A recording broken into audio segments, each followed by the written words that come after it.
Olá, meu nome é Jonathan Franco.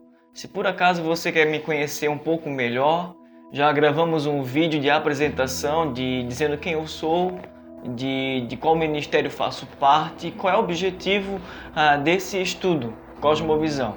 Então, se você quer saber mais realmente direitinho quem eu sou, então você pode conferir esse vídeo que foi gravado anteriormente. Então vamos estar dando início ao nosso estudo Cosmovisão, uma introdução sobre Cosmovisão. Esse estudo, como eu já falei anteriormente, visa produzir uma correta cosmovisão para esse tempo. Mas o que seria então cosmovisão? Que termo que seria esse? O termo cosmovisão significa basicamente uma visão de mundo. E geralmente essa visão de mundo é imposta a nós pela sociedade, pela comunidade onde nós nascemos, onde nós se desenvolvemos. Então isso é algo natural, isso acontece de forma natural. E muito daquilo que como nós interagimos com a sociedade, como interagimos com as pessoas, como nós temos a nossa visão, a nossa perspectiva de mundo, tem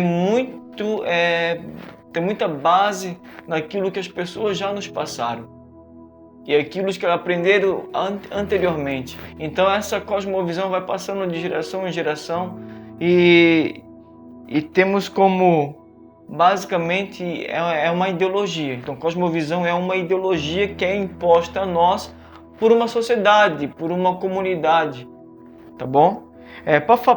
Para facilitar ainda mais, cosmovisão é ainda um conjunto de suposições e crenças que alguém usa para interpretar e formar opiniões a respeito de sua humanidade, propósito de vida, identidade, responsabilidades sociais. Então isso é uma cosmovisão, um modo como nós enxergamos o mundo e interagimos com ele. Então qual é a importância de termos uma cosmovisão centrada na palavra, uma cosmovisão bíblica, vamos assim chamar? Qual é a importância?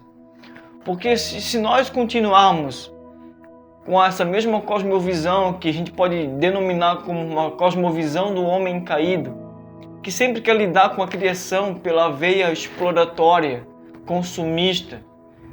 O problema disso é que até mesmo os cientistas falam, por cálculos matemáticos, que se nós permanecermos dessa forma, lidando com a criação desse jeito, a criação está fadada a uma destruição.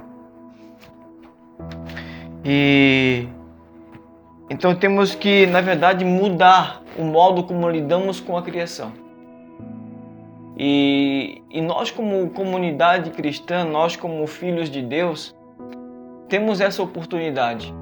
Porque o homem caído, o homem adâmico, que permanece ainda na velha natureza, ele vai sempre lidar com a criação dessa forma. E nós, como fazemos parte de uma nova natureza, uma nova criação em Cristo Jesus, temos a oportunidade de ter a nossa mentalidade, o nosso entendimento renovado, transformado a partir da palavra de Deus. Então, a minha proposta é nós começarmos a interagir com o mundo, com a sociedade, a partir de uma visão bíblica, firmada nas Escrituras. É isso que falta ao homem pós-moderno. Essa cosmovisão bíblica, que podemos chamar de cosmovisão de reino de Deus. Então, o homem moderno, você talvez até mesmo viu o filme que se chama Deus está morto, ou Deus não está morto. Esse Deus não está morto vamos dizer assim, é uma crítica cristã a uma filosofia já antiga. Até tem um filósofo que eu não sei direito o nome agora para mencioná-lo, ele colocou essa questão de Deus está morto, ou seja, é lógico que ninguém pode matar a Deus. Mas esse termo só reflete como um homem caído interage com Deus. Para esse homem caído, Deus não existe. Deus, ele está à parte de Deus. ele não interage com o Criador, ele não participa da restauração que está em vigência pelo Criador. Então, o que nós precisamos é mudar isso. Esse primeiro Adão, uma das características desse homem adâmico, desse homem caído, é que ele vive relativizando tudo. Não existe uma verdade absoluta. Tudo é relativo. A minha verdade pode não ser a sua verdade. Não existe uma verdade, como já falei, absoluta. Mas na verdade sabemos como cristãos que existe uma verdade absoluta. E essa verdade está contida nas Escrituras. Então nós como igreja, nós como comunidade dos novos nascidos, dos regenerados, nós somos a embaixada desse reino de Deus na terra.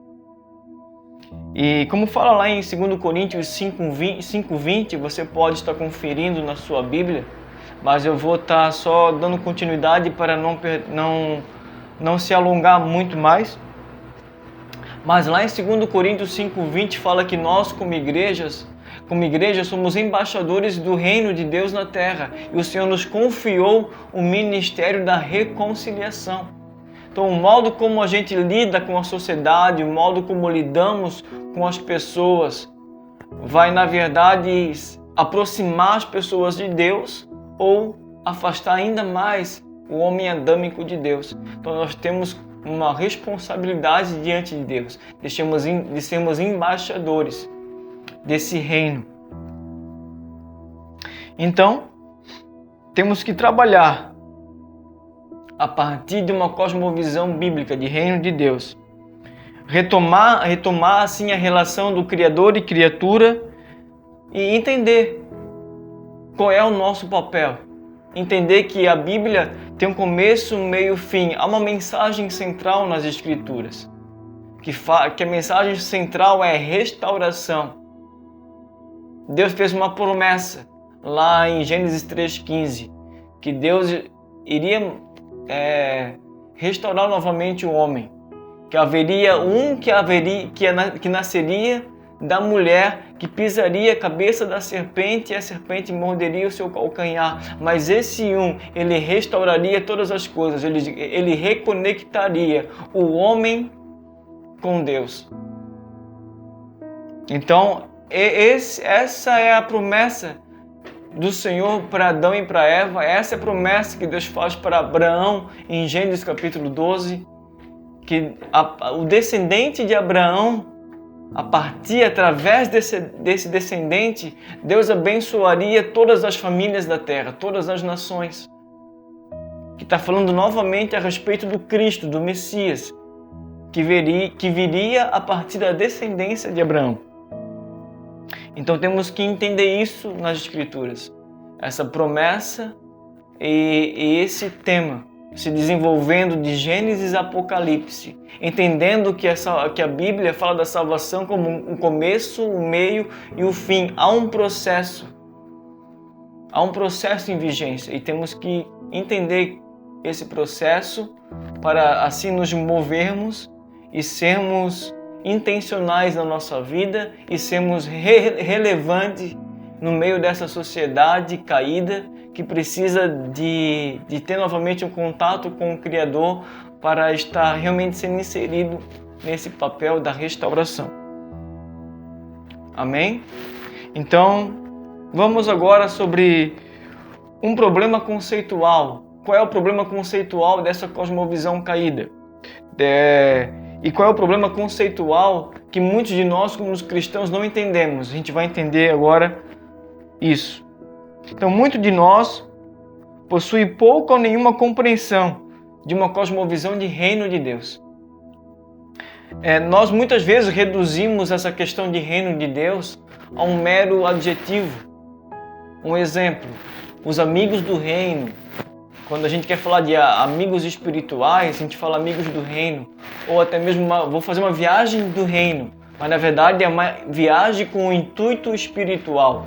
Porque muitas vezes nós reduzimos a ideia de reino de Deus, que é algo tão real, a somente um adjetivo, a uma ideia, a um imaginário, como sendo uma filosofia do momento, uma ideia do momento. Então a gente quer desconstruir isso e construir realmente o que seria o reino de Deus a partir das Escrituras. Segundo uma cosmovisão bíblica ajustada e saudável, podemos definir o reino de Deus dessa forma. Até mesmo aqui eu vou tirar um texto de um teólogo bem famoso chamado George Eldon Ladd. Ele tem até um comentário bíblico bem interessante. Se você quiser se aprofundar nessa questão, você pode estar adquirindo esse comentário, que você vai estar muito mais a par do que realmente é o reino, de uma forma mais aprofundada. Talvez a gente vai falar do que é reino, mas não tão aprofundado quanto esse teólogo, tá bom? Então, um texto que esse George Eldon Ladd escreveu é o seguinte: a nação bíblica do reino de Deus tem raízes profundas no Antigo Testamento e se fundamenta na certeza de que existe um Deus vivo e eterno, o Deus que se revelou aos homens e que tem um propósito para a raça humana.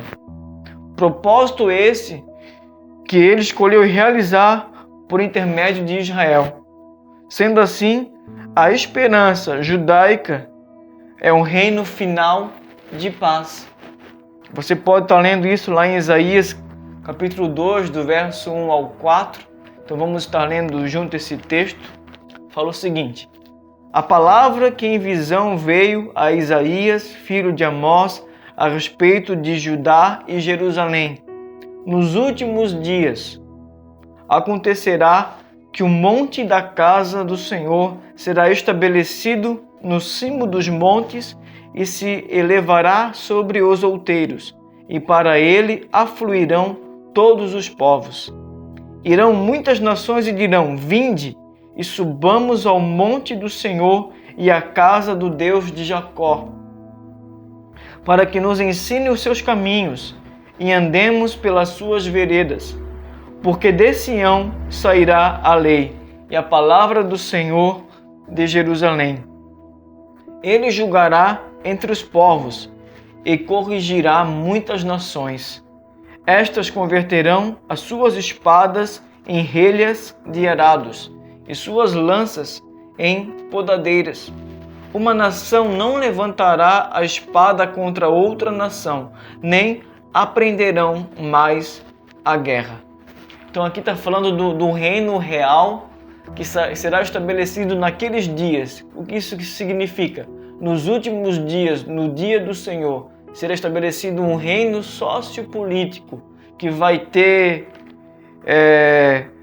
uma manifestação real. Porque na primeira vinda do Messias, esse reino é inaugurado no interior do homem. Então, o primeiro aspecto do reino de Deus é no interior do homem. O segundo aspecto que acontece na segunda vinda do Messias é um reino sociopolítico que vai ter implicações reais. Um reino real. O Senhor vai governar a partir de Jerusalém todas as nações. Isso é um reino de Deus com uma expectativa judaica, de um reino real estabelecido entre os homens. Então vamos falar sobre o platonismo e suas interferências teológicas, porque nós acabamos de ver nas Escrituras que o reino é real, mas a nossa teologia, pelo menos o que muito falamos de teologia, o que muito foi nos ensinado talvez até nesse momento para você, e o que eu também tinha aprendido até uns tempos atrás, é que Deus iria levar um homem a uma outra dimensão, a uma outra realidade. Então, muita da nossa falta de compreensão, muita da nossa dificuldade de compreender de forma prática o que seria esse reino, deve-se ao fato de que somos primeiramente ocidentais.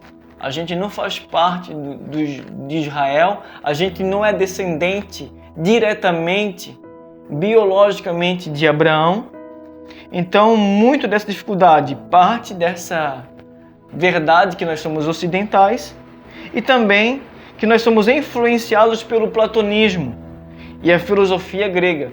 Platonismo, quando eu falo de platonismo, estou falando das ideias de Platão.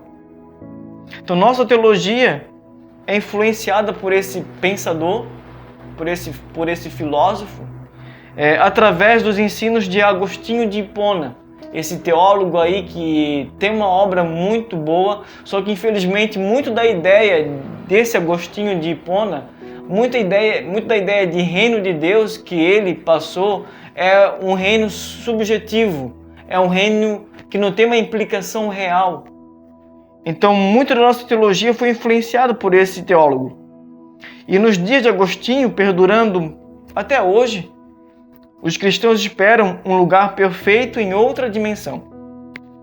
Não mais na Terra, mas como idealizava Platão, em outro lugar, em outra realidade, não na Terra. E nós acabamos de ver nas Escrituras que esse reino sociopolítico que vai se manifestar de forma real será entre os homens na Terra. Então, quando atentamos para a fé, amor, justiça e entre os vários outros assuntos que a Bíblia aborda, na religião judaica, concluímos que os mesmos são práticos. Os judeus têm uma teologia muito prática, muito simples. Ele fala que um dos exemplos bem interessantes é que quando o judeu fala ao outro que o ama, ele fala com atitudes. Ele diz com gestos práticos, não somente com palavras, eu te amo e acabou por aí. Não, ele demonstra de forma prática esse amor. Então, muito dos assuntos, fé, amor, entre outros, justiça também, é prático. Você vai ver sempre um ensino prático nas Escrituras a respeito desses assuntos. E Jesus fala sobre isso, lá em João capítulo 21, e que ele fala que aquele que me ama é o que guarda os meus mandamentos. Jesus falando que o fato de nós realmente guardarmos, cumprir os mandamentos, vai realmente revelar a Ele e também a nós que nós o amamos. Não é só falar que eu amo ao Senhor. Não, Ele falou que se você realmente me ama, você vai guardar. Há uma prática. Mesma coisa falou Tiago, lá em capítulo 2, no verso 18, quando fala que mostre sua fé sem as obras, que eu vou mostrar minha fé pelas obras que eu faço.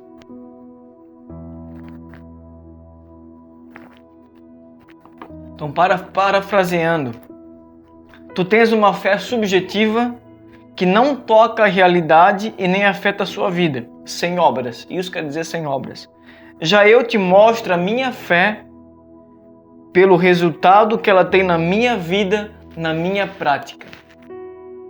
Então, isso é uma teologia hebraica. Algo simples, algo prático. Então, como falamos já, toda a questão de reino de Deus é algo prático e é algo real. O reino na segunda vinda de Jesus é um evento real com implicações reais. Como já falei, o reino na primeira vinda é uma obra interior. Na segunda, uma manifestação real e visível. Vai ser externalizada. As pessoas vão conseguir visualizar, ver o reino estabelecido na terra. Precisamos entender que Deus trabalha até hoje pela restauração de todas as coisas. Então, desde Gênesis capítulo 3, Deus começou a restauração. Não somente com o homem, mas também com a criação. Que logo após do homem pecar, a Bíblia vai dizer que a criação começou a produzir espinhos e abrolhos. E não era assim antes do pecado. Ou seja, o pecado do homem afetou toda a criação. O homem, quando ele perdeu sua posição de governo, porque ele perdeu a sua relação com o Criador, A terra olha para o ser humano e não enxerga mais no homem essa posição de governo. Então a terra começa a se rebelar. Então, por causa que o homem foi tirado da sua posição inicial, central, a terra se rebelou. Por causa do pecado do homem, a terra também sofreu maldição. Então Deus começou um trabalho desde aí, a restauração de todas as coisas. Como a gente vê lá no relato de Pedro, quando Pedro se levanta e faz o primeiro sermão, logo após a descida do Espírito Santo, logo após o Pentecostes. Então, quando ele se levanta e começa a pregar para os judeus e para as pessoas que estavam ali em Jerusalém naquele momento, ele cita essa restauração de todas as coisas, lá em Atos capítulo 3, no verso 21. Você pode estar conferindo na sua Bíblia, eu vou estar abrindo aqui na minha. Vamos estar lendo juntos esse texto, Atos 3, 21, que fala o seguinte: ao qual é necessário que o céu receba até os tempos da restauração de todas as coisas, de que Deus falou por boca dos seus santos profetas desde a antiguidade. Então Pedro, ele vê aquela manifestação do Espírito Santo, ele sendo cheio do Espírito, ele conecta o passado, quando ele fala dos profetas, com aquilo que estava vivendo nesse momento, essa nova realidade, esse novo enchimento, essa efusão do Espírito Santo nos discípulos, e também aponta por final, por futuro, a restauração de todas as coisas. Ou seja, há uma restauração que começou no passado, lá em Gênesis, que veio se desenvolvendo até o momento que Pedro estava declarando essa passagem. Ele apontou para o final, que no final vai ser uma restauração sobre todas as coisas. Haverá uma restauração em todas as coisas. Então precisamos entender que Deus trabalhando, esse é o objetivo de Deus, restauração de todas as coisas, do homem e de toda a ordem criada. Ou seja, a história da salvação, que restauração, salvação são paralelos. Então a história da salvação, como eu falei, tem um começo, tem um meio e tem um fim. Amém? Então necessitamos enxergar essas coisas nas Escrituras para entendermos as nossas movimentações, como devemos nos movimentar de agora em diante, qual é o nosso posicionamento. Temos que entender, a Bíblia é o nosso manual e ela vem recheada de informações e de instruções para sabermos como nos portar de uma maneira que vai trazer um impacto, de uma maneira que as pessoas poderão olhar para a igreja e ver uma comunidade de novos nascidos que apontam para um reino de justiça, de paz e de alegria. Então, qual é o resultado esperado com esse tema? Cosmovisão profética e todos os assuntos. Uma visão correta para o tempo do fim. A nossa intenção final é construir uma narrativa fiel, fácil e coerente, a fim de equipar cada um de nós para uma movimentação correta e antenada às promessas escatológicas.